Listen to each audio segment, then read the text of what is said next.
Halo guys, welcome to my video and my YouTube. Jadi di video kali ini aku akan bercerita tentang pengalaman horor dari idol-idol K-pop. Kalian pernah kepikiran gak sih, kira-kira idol-idol K-pop tuh punya pengalaman horor gak ya selama hidup mereka? Atau mereka cuma fokus untuk latihan, nyanyi, dan juga dance, jadi mereka nggak punya sama sekali pengalaman horor? Setiap orang tuh pasti bisa ngalamin pengalaman horor itu, karena kita hidup berdampingan guys sama mereka. Entah cuma sekedar kita ngelihat mereka, atau kita dengar suaranya, atau cuma ngerasain hawa-hawa horor.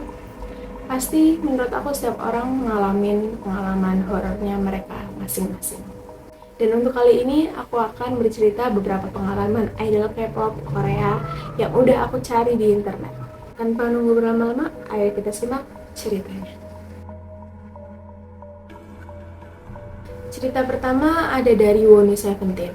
Jadi buat kalian yang nggak tahu, jadi Seventeen itu punya semacam satu konten yang dimana di konten tersebut mereka menjalani misi-misi yang udah disiapin sama staffnya, atau cuma sekedar main game seru-seruan. Nama kontennya itu adalah Going Seventeen yang bisa kalian akses di YouTube official mereka. Ada satu episode The Going Seventeen yang sampai sekarang masih bikin merinding, yaitu di episode 27. Di episode ini mereka itu harus masuk ke rumah hantu dan mereka harus ngumpulin kunci biar mereka bisa keluar dari rumah hantu itu. Tapi untuk mendapatkan kunci itu, mereka harus ngelewatin banyak tantangan yang udah disediain sama staffnya.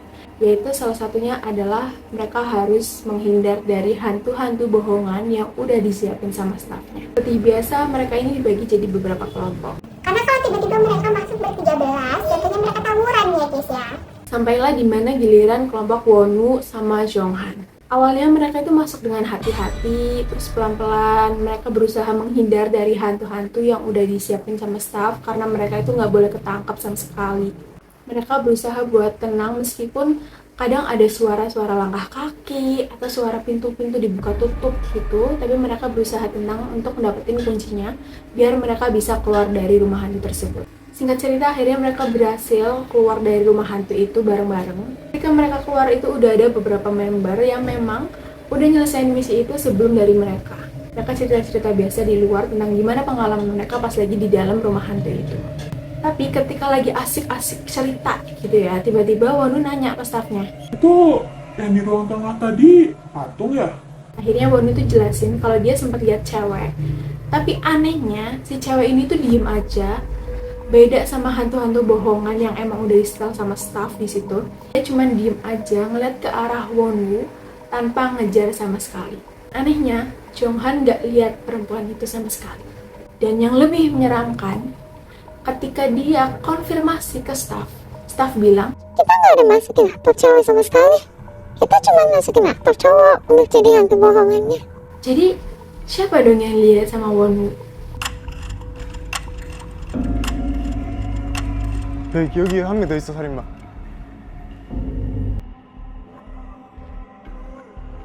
Cerita kedua ada dari Winter dan Karina aespa. Itu Winter dan juga Karina lagi ada di satu ruangan untuk latihan vokal. Ruangan itu tuh sepi banget, cuman ada Winter sama Karina. Bahkan di ruangan sebelah juga nggak ada orang sama sekali. Saat itu posisinya Winter itu lagi dengerin lagu sambil bersenandung gitu. Lagu yang dia dengerin ini bukan lagu yang populer, jadi nggak banyak orang yang tahu tentang lagu ini.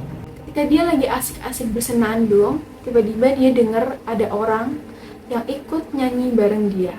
Suaranya lembut seperti suara perempuan. Karena di situ cuma ada dia sama Karina, akhirnya dia nanya ke Karina.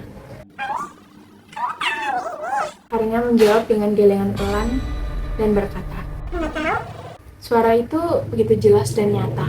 Akhirnya Winter coba memastikan lagi. Tadi Audi ikut nyanyi loh. Tapi lagi-lagi Karina menjawab dengan serius dan lantang. Dia menjawab, Enggak loh. dan tepat ketika Karina menjawab enggak, suara perempuan itu muncul lagi. Terdengar dekat seperti berada di sebelah mereka. Winter dan Karina saling bertatapan. Mereka tahu itu bukan suara dari mereka. Dan ruangan sebelah juga masih kosong. Lalu muncul dari mana suara itu? Tanpa menunggu jawaban siapa perempuan itu, Akhirnya mereka beranjak pergi dari ruangan itu.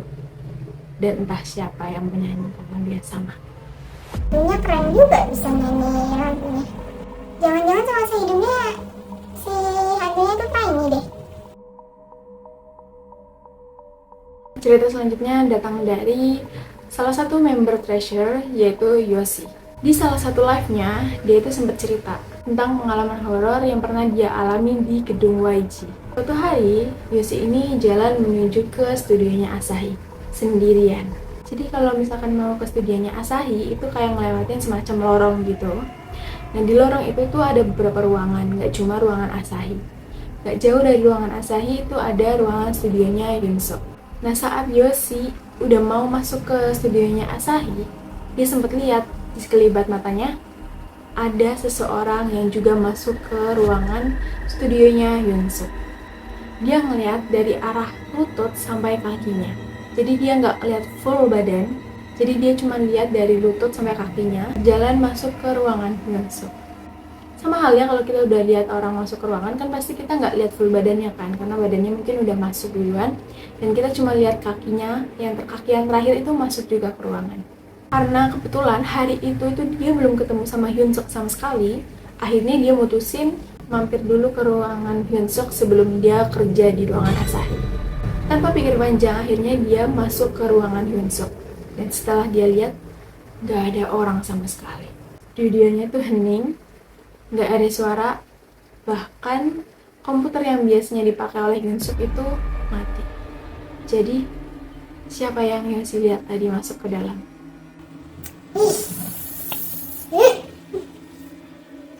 Jujur ya guys, aku paling gak suka kalau misalkan dengar cerita hantu yang menyerupai orang lain gitu loh. Itu kayak bikin kita itu kayak bingung gitu loh, itu hantu atau emang orang yang kita kenal. Ya kan sih? Cerita terakhir datang dari salah satu idol K-pop dari Indonesia, yaitu Zayan. Ketika Zodiac datang ke salah satu radio di Korea Selatan, mereka cerita tentang pengalaman-pengalaman horor yang pernah mereka alami semasa hidupnya. Salah satunya Zayan. Jujur menurut aku pengalaman Zayan ini adalah pengalaman yang bisa relate banget ke kita semua. Karena kita sama-sama datang dari Indonesia, kita tahu latar belakang hantu-hantu yang ada di Indonesia. Jadi menurut aku ini ceritanya cukup bikin merinding. Kejadiannya waktu itu Zayan pulang sekolah, itu dia pulang lebih sore dari biasanya. Jadi jelasin sebenarnya dia pulang lebih sore karena apa. Mungkin karena ada pelajaran tambahan, atau sekedar dia main aja sampai dia akhirnya pulang lebih sore dari biasanya. Sesampainya di rumah, dia ngerasa badan dia tuh capek banget. Biasanya ketika dia pulang sekolah, dia akan langsung pergi mandi. Tapi hari itu karena dia ngerasa capek banget, akhirnya dia pergi tidur tanpa mandi sama sekali. Bahkan dia tidur masih dengan seragam sekolahnya. Dalam tidurnya, Zayan bermimpi dia ada di satu taman bareng sama temennya. Tapi kondisi tamannya itu gelap. Benar-benar cuma ada penerangan dari taman aja. Saat itu, dari kegelapan muncul satu perempuan yang dia nggak kenali. Perempuan itu pakai baju putih, rambutnya tergerai panjang, dan kukunya itu panjang banget katanya. Awalnya perempuan itu ada di posisi yang jauh sama Zayan. Tapi lama-kelamaan perempuan itu mendekat ke arah Zayan, dan ketika perempuan itu tepat di sampingnya Zayan, dia berbisik di telinga Zayan. Nak, Aduh, aku yang berinding. Perempuan itu berkata lirih tepat di telinga Zayan sambil mencengkram salah satu tangan Zayan dengan erat. Zayan itu ngerasa tangannya panas banget. Sampai akhirnya dia sadar kalau dia ini lagi mimpi. Dan dalam keadaan panik, Zayan berusaha untuk bangun dari mimpi itu. Dan begitu dia bangun, nafasnya terasa sangat berat. Dan rasa panas yang ada di tangannya tadi, bahkan masih terasa ketika dia sudah bangun. Dan ketika dia lihat, tangannya ada bekas cengkraman warna merah. Kok bisa sih? Kan saya tuh mimpi. Tapi ternyata mimpinya tuh terbawa di dunia nyata sampai tangannya merah. Wah, Kalian punya nggak pengalaman yang sama kayak Zayan?